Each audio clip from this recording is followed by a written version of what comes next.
जी तो अस्सलामुअलैकुम नाजरीन, जेजेडीवी के प्लेटफॉर्म से मैं हूं सुल्तान और आप देख रहे हैं मेरा डिजिटल चैनल। नाजरीन, हर रोज एक नई खबर के साथ आपकी खिदमत में हाजिर है। मेरे साथ स्टूडियो में मौजूद है अतीको रहमान, एडवोकेट, सीनियर कानूनदान। नाजरीन, बात करेंगे 28 मई के हवाले से। नाजरीन, जैसा कि आपको मालूम है 1998 में आखिर पाकिस्तान ने ऐसा कौन सा कारनामा अंजाम दिया कि पाकिस्तान एक एटमी कुव्वत बन गया। इसी चीज के ऊपर आज हम बात करेंगे।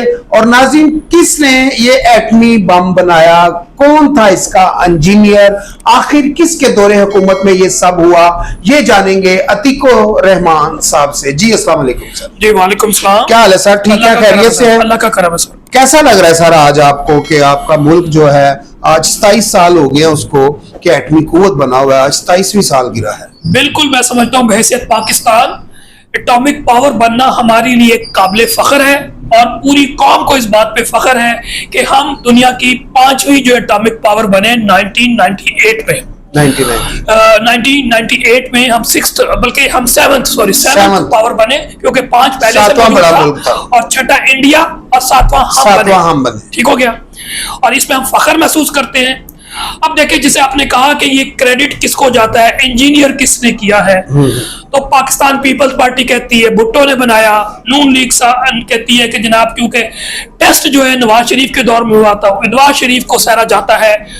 और मैं समझता हूं कि जब पूरी कौम है अगर वोट करा लें तो इसका हीरो जो है एटॉमिक पावर बनाने का वो मोहसिन पाकिस्तान डॉक्टर अब्दुल कदीर खान के जिम्मे जाता है। आज पूरे सोशल मीडिया में देख लें, आपको अंदाजा हो जाएगा अवाम के पल्सेस का। आजकल प्रिंट मीडिया, इलेक्ट्रॉनिक मीडिया की जरूरत ही कोई नहीं है। आप सोशल मीडिया में जाएं, मैं आप 24 करोड़ अवाम लिखते हैं, बोलते हैं, वहां से अंदाजा हो जाता है कि अवाम के पल्सेस क्या है। तो अब बैकग्राउंड जानना चाहूं तो उसे अंदाजा हो जाएगा कि ये शुरू हुई जो इंडिया और पाकिस्तान के दरमियान to become the nuclear power, it started back in 60s। India ने इस पे काम शुरू कर दिया था 60 में, और 1974 में पोखरान पे गालबन स्माइलिंग बुद्धा के नाम से उसने एटॉमिक टेस्ट किया और एटॉमिक पावर उस वक्त बन गया। अब इंडिया जब बन गया तो पाकिस्तान और इंडिया के दरमियान कन्वेंशनल जो राइवलरी है वो 1947 से आपको मालूम है चल रही थी। सही। अब इस सिचुएशन में जो डॉक्टर कदीर खान का रोल है बहुत इंपॉर्टेंट है। अगर उनके हवाले से बताया जाए तो भोपाल से उनका ताल्लुक था, फिर ये माइग्रेट करके 1947 में पाकिस्तान में आए, बेसिक एजुकेशन यहाँ से हासिल करके फिर जर्मनी चले गए, वहां से पीएचडी की, और फिर हॉलैंड में जाके आलमन यूरेनको जो कंपनी है वहां पर उन्होंने काम किया। उन्होंने जितनी भी तालीम की, उन्होंने बीइंग पैट्रियट पाकिस्तानी, उनके जहन में था कि पाकिस्तान को मैं एटॉमिक पावर बनाऊंगा। और उनकी अगर डिटेल में जाएंगे, उनकी सवाने उमरी में या जो मुख्तलिफ राइटर्स ने लिखा है कि किस तरह उन्होंने छुप छुप के खामोशी से वो तमाम जो सीक्रेट थी चीजें थी टू मेक एटॉमिक बम वहां से इकट्ठा किया। और जब सारी चीजें वो समझ गए कि now I am in the position कि मैं पाकिस्तान जाऊं और पाकिस्तान को भी एटॉमिक पावर बनाऊं, तो पाकिस्तान में आ गए। अब वो जब 70s में आए, इंडिया धमाका कर चुका था 74 में, तो उस वक्त हुकूमत यकीनी तौर पे जुल्फकार अली भुट्टो साहब की थी। तो उन्होंने जुल्फकार अली भुट्टो से मिलना था, किसी और से तो नहीं मिलना था ना जी। हाँ, जुल्फकार अली भुट्टो का रोल यह है कि उन्होंने इस बात को कंसिडर किया और फिर जितने भी स्टेक होल्डर्स हैं, हमारी एजेंसीज हैं, हमारे आर्म फोर्सेस हैं, हमारे जो एटॉमिक एनर्जी कमीशन है पाकिस्तान का, वो सारे मिलकर उन्होंने डिसाइड किया कि हाँ, now we have to make this atomic bomb. और 1975 से इस पे काम शुरू हो गया। ये लंबी कहानी है कि बैकग्राउंड क्या था।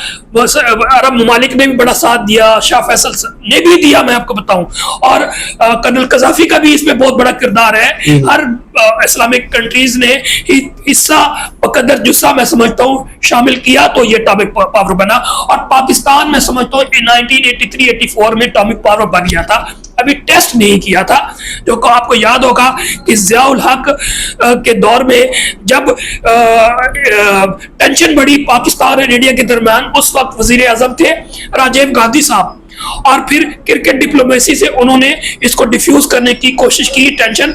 और जुल्फकार अली भुट्टो ज़ियाउल हक जो है खुद तशरीफ लेकर गए दिल्ली में, और कोशिश की कायल करने के लिए, लेकिन वो लिफ्ट नहीं करा रहे थे। और वो अल्फाज किताबों में आज भी मौजूद है कि जब उठने लगे उन्होंने कहा कि फिक्र मत करो, हम भी एटॉमिक पावर है और हम कुछ भी कर सकते हैं अपने आप को डिफेंड करने के लिए, जिसकी वजह से इंडिया जो है उस वक्त रुक गया और टेंशन खत्म हो गई, कम हो गई।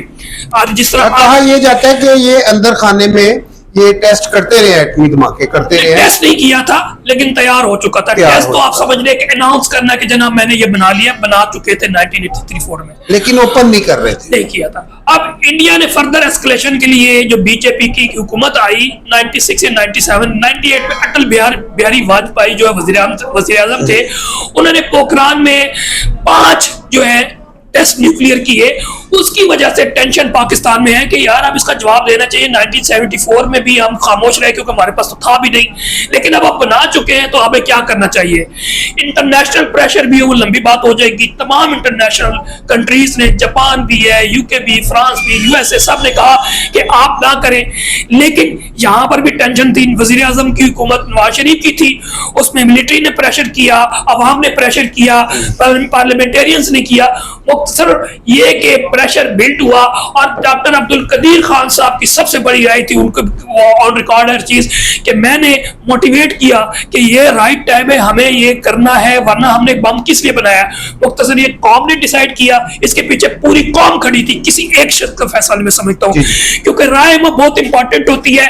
अवाम की 99.9% ये राय थी उस वक्त कि जनाब धमाका करना चाहिए। मैं खुद ट्रेनिंग कर रहा था, जैसे मैं आपको बता चुका हूँ, अपने पंजाब प्रिजन में उस वक्त लाहौर में ट्रेनिंग कर रहा था। हम सारे इस बात के कायल थे कि पाकिस्तान को फौरी तौर पे करना चाहिए। इंडिया ने किया था 11 और 13 तारीख को, 13 तारीख को, और फिर पाकिस्तान ने फिर डिसाइड किया कौम की रजा पे, मंशा पे, तमाम दुनिया के प्रेशर को बर्दाश्त करते हुए कि हमने इसका जवाब देना है, ताकि जो डेटरेंस है, न्यूक्लियर डेटरेंस है या जो आर्म डेटरेंस है बिटवीन इंडिया पाकिस्तान, उसको बराबर करने के लिए इट इज वेरी इंपॉर्टेंट।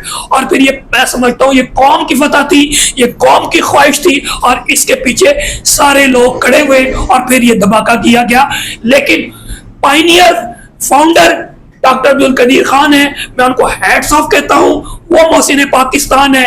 और फिर ना सिर्फ उन्होंने ये किया, इसके अलावा पाकिस्तान के और प्रोग्राम शुरू, जो मिसाइल टेक्नोलॉजी आज है पाकिस्तान की, इंडिया से बेहतर है, उसके भी पीछे जो है ना डॉक्टर अब्दुल कदीर खान की है, जो कि 90s में शुरू किया। और बेनजीर भुट्टो उस वक्त हुकूमत में थी, और उसमें 93 या 92 से जो किया बेनजीर भुट्टो ने, उनको ओन किया और उन्होंने कहा ठीक है आप काम करें। और पाकिस्तान आज जिस जगह पे खड़ा है मिसाइल टेक्नोलॉजी में, इंडिया से कंपैरेटिवली बेहतर है, उसमें भी डॉक्टर अब्दुल कदीर है। आखिर में मैं जरूंगा, बट फॉर्चुनेट जो हमारे मुल्क में कब्जा ग्रुप है, उसने इस मोहसिन पाकिस्तान के साथ अच्छा नहीं किया, इसी तरह कायदे आजम के साथ नहीं अच्छा किया। किस तरह से एक बीमार शख्स को से दूर दराज इलाके की ज़ियारत में ले गए, को मरने दिया, और जब उनकी आखिरी सांसें थी जिस तरह से उनको शिफ्ट किया गया कराची में और उनकी वैन रास्ते में रोक दी गई, वो एक दर्द भरी कहानी है। इसी तरह सेकंड दर्द भरी कहानी, एक तो बाबा कायदे आजम, बाबा कौम, जो कि पाकिस्तान के बानिया पाकिस्तान थे, तो ये मोहसिन पाकिस्तान के साथ 2003-4 में जनरल मुशर्रफ ने किया। मैं समझता हूँ हर पाकिस्तानी खून के आंसू रोता है कि उन पे इल्जाम लगा दिया गया कि इन्होंने न्यूक्लियर प्रोफेशन की प्रोफिलेशन करके नॉर्थ कोरिया को ये टेक्नोलॉजी की है। ये सवाल ही नहीं पैदा होता, एक शख्स का किरदार है। मुख्तसर ये है कि उनके साथ जो उसके बाद किया, मैं 2-3 दफा मिलने भी गया, वो शख्स बेचारे बिल्कुल पेंशन तक नहीं मिलती थी, उनको आपसे मिले हाउस अरेस्ट कर दिया। नाज़रीन, ये जो अतीकुर रहमान साहब बात कर रहे हैं डॉक्टर अब्दुल कदीर साहब के हवाले से, ये आप एक प्रोग्राम देख सकते हैं। एक दिन जियो के साथ सुहेल वड़ैच साहब का आखिरी प्रोग्राम था डॉक्टर अब्दुल कदीर साहब का, उससे काफी गिला शिकवा उस प्रोग्राम में किया डॉक्टर अब्दुल कदीर साहब ने, वो आप सुन भी सकते हैं। और इस चीज के ऊपर भी हम कोशिश करेंगे एक प्रोग्राम करें। तो नाज़रीन, यहां पर मैं आपको बताता चलूं, आज 28 मई है। 28 मई 1998 को जो उस वक्त के वजीर आजम मियां मोहम्मद नवाज शरीफ साहब थे, उनने अस्करी क़यादत ने, सिविल क़यादत ने मिलके ये एटमी धमाके किए और पाकिस्तान को इस्लामी पहला मुल्क एटमी कुव्वत बनाया। अब इसमें जैसा कि अभी अतीकुर रहमान साहब ने बताया कि हर शख्स इस चीज का क्रेडिट लेना चाहता है कि पाकिस्तान को एटमी कुव्वत हमने बनाया है। नाज़रीन, किसी ने भी पाकिस्तान को एटमी कुव्वत बनाया हो, लेकिन इसका जो सारा क्रेडिट है, जिस तरह अतीकुर रहमान साहब ने बताया, आपको भी मालूम होगा, बहुत सारे लोगों को प्रोग्राम उन लोगों के लिए किया जाता है जिनको नहीं पता, और मुझे पता है ये दिलचस्पी से वही बच्चा या वही बेटी ये प्रोग्राम देख रही होगी जिसको इसके बारे में पूरा नॉलेज नहीं है। तो नाज़रीन, यहां पर मैं आपको बता दूं, क्रेडिट कोई भी छीन ले, लेकिन इसका असल हकदार इस क्रेडिट का डॉक्टर अब्दुल कदीर साहब है, खान साहब। और नाज़रीन, इसी चीज के ऊपर हम दोबारा भी बात करेंगे और आने वाले दिनों में भी करेंगे। नाज़रीन, ये जो एटमी कुव्वत है ये पाकिस्तान की मजबूती के लिए है, ना किसी सियासी जमात के लिए। तो इसी के साथ मुझे और अतीकुर रहमान साहब को इजाजत दीजिए।